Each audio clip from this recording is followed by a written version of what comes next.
So what's up mga pre, welcome back, welcome to my channel rather. Kasi I changed my content in my YouTube channel. So nag-change tayo from dancing, from adventure to motorcycle. So what's up guys, yun nga, balik tayo sa topic no. Ang content natin ngayon is all about pairings paintings tayo guys. Susuruan ko kayo kung paano mag-paint ng pairings natin ng mod natin. So for your information guys, ang motor pala natin is Mio i125S 2017 model. Yung color white siya guys. So from white color to flat black tayo guys. Medyo hawig sila ng matte black. So naisipan ko kasi parang mas madaling linisin kapag black, unlike white kasi sobrang halikabok lang kitang-kita yung puti, kaya nag-change tayo. So all stock pala yung motor natin guys, wala pa akong binago doon. Pwera panggilid lang pala, panggilid, pero yung karga hindi naman. Pag-edit lang siya guys, pinalitan ko lang ng bola. So, start tayo guys, no? Ano lang muna tayo, konting recap lang kung ano yung mga, recap ulit. Konting clue lang kung ano yung mga gagawin natin sa video. So, ang first step natin guys is disassemble guys. So, magkakalag tayo ng pairings. Ang pangalawang step natin guys, after natin kalagin, siyempre linisin muna natin. Then, sandpaper guys, magliliha tayo, lilihain natin para mapantay lahat ng mga bako-bako. Siyempre, sa katagalan sa motor natin, hindi maiiwasan na magasgasan. So, ang third step natin guys, primer. Ipa-primer natin siya para siyempre, kasama na dun yung pagkatapos mo siya ng sandpaper kasi kailangan may primer siya para pumantay lahat talaga. Then after ng primer guys, sandpaper ulit guys, kailangan natin siyang lihain ulit. So, after nun guys, doon na tayo sa pinakakulay natin, yung flat black na sabi ko nga sa inyo kanina. Doon kukulayan natin siya ng flat black. So, ang first step na ipapakita ko sa inyo guys, siyempre, is disassemble. Let's go! So, yan guys, ang first step natin, siyempre, pairings tayo, baklasin muna natin yung pairings na. So yun guys, ang una natin babaklasin, syempre yung medyo may hirap. Yung nasa gitna niya, bali sa may upuan. So medyo mahirap siyang baklasin, yung kulay puti yung mahabang ganun. Mahirap baklasin yun kasi medyo malalim yung pinanghuhugutan niya. So body bolts ay yayamanin parang tayo look part kasi ang gusto kong maging outcome ng motor ko. So ayan siya, baklasin natin yung mga bolts niya.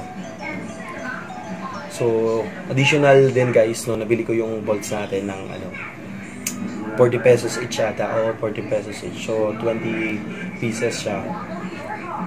Medyo bigat. Hindi naman sa bigat, pero okay na rin kasi parang sulit naman pag nakita mo. So itong nasa harap, di ko alam ano kasi yung tawag sa nut na to eh. Pero magkano ko lang din naman nabili yan, nasa 150 lang naman din yun. So legit yayamanin bolt siya. Dito ko lang din sa nabili yan sa shop dito. So guys, ang next natin yung sa may ilaw. So minark ko siya at pininturahan ko ng konti yung ilaw ko kasi tawag dito. Nalilito kasi kung minsan kung ano yung low, up and low, yung low tsaka high ng ilaw. Yan, pinray natin siya kung nasan. So, nagpa-function naman siya. Minsan kasi naglo-lose, parang may problema na yung ilaw ko. So, hindi ko alam dahil ba sa spring niya or sa ilaw mismo. Pero eventually, na-realize ko na hindi naman to. So, yan guys. After natin baklasin yung mga pairings, latag natin. Medyo marumi siya kasi may mga adhesive siya nakikita. So, next nga natin, itong sandpaper. So, lihain natin siya ng 1,000. Ang ginamit ko kasi 1,000 yung nipis ng liha para solid talaga. Ayan, pagkatapos natin lihain, ayan, medyo lumabas yung pagkaitim niya. Parang yung black kasi yung primer originated by Yamaha. So, after nun guys, ayan, primer tayo. Pagpa-primer guys, medyo dapat, kailangan alam mo, bago mo primerin, dapat medyo kapamo yung makinis. Kailangan wala talagang gas-gas guys na mararamdaman. Ayan, primer tayo lahat. Inulit ko guys para nag-second coating din ako sa primer eh. Kasi gusto kong makapal. Kasi pag nagliha tayo, hahabulin natin yung pantay na surface niya. So, mas maganda. Ayan. Yan yung sample. Tiyaga lang guys, medyo talagang matrabaho siya. Actually, it took 2 days. Mga 2 days siya bago matapos din. So, ayan, kinabukasan, ganun pa din. So, after mag-primer guys, niliha ko siya na may tubig. Kasi mas maganda para hindi mo nahugasan sa pagkatapos mong yung primer. Ayan, medyo masama pa yung loob ko. Ayun. Then, ayan, ganyan lang siya. Babasahin mo lang siya. Then, liha ulit para umantay. Kumbaga kasi ang primer kasi, once na in-spray mo yan, so, hindi naman siya ibig sabihin pantay talaga agad. So, talagang ina-accept niya lang talaga yung pinaka-primer niya para meron kang pagbasihan kung saan hanggang saan. So, dito tayo guys sa pagpipintura. Ang gamit ko nga pala guys yung Samurai Flat Black, no? Medyo mura lang din naman siya, pero swak din naman siya guys. Okay din naman yung Samurai niya. Tignan niyo mamaya yung outcome ng ng itsura ng samurai. So, ayan guys, katulong ko pala pinsan ko, shout out Dave Lingad, thank you. Ayan guys, nilatag namin sa initan, tapos pintura lang, pintura lang. Then, check mo mabuti kasi ang encounter kong problem sa samurai kasi guys is yung pinakalabasan ng spray niya ay ng pintura niya guys, yung mismong ganun yung spray. Kumbaga sa pabango, yung ganito siya guys, yung ganyan. Ganito yan. Namumuo siya guys. So, iwasan natin yan. Make sure na may tissue ka para mapunasan yun. Kasi once na hinayaan mong gano'n, bubuo siya guys. Once na tinaray mong i-spray yun, buo-buo siya. Ang pangit tinitignan. So, may encounter kaming gano'n, pero minimal lang naman. Hindi naman siya gano'n karami.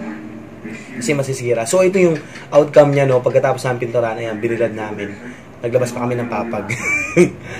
Ayan. Ay, tsura niya. So, guys, solid. Nung pinipinturahan pa lang. Solid. So, pagkatapos nun, syempre, guys, car wash.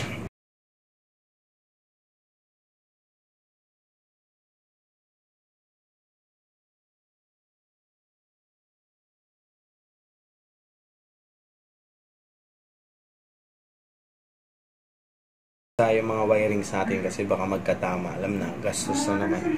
So yun guys, ayan yung itsura ng motor ko. Black siya, ay white siya dati. Combination kasi ng 3 color kasi yan white, black, gold. Ganun yung combination niya.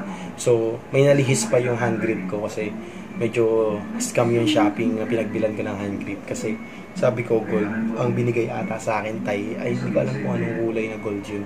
Parang may yellowish siya. So, hindi ka ng bagay. Bala ko na rin naman napalitan. So, yan siya guys, no?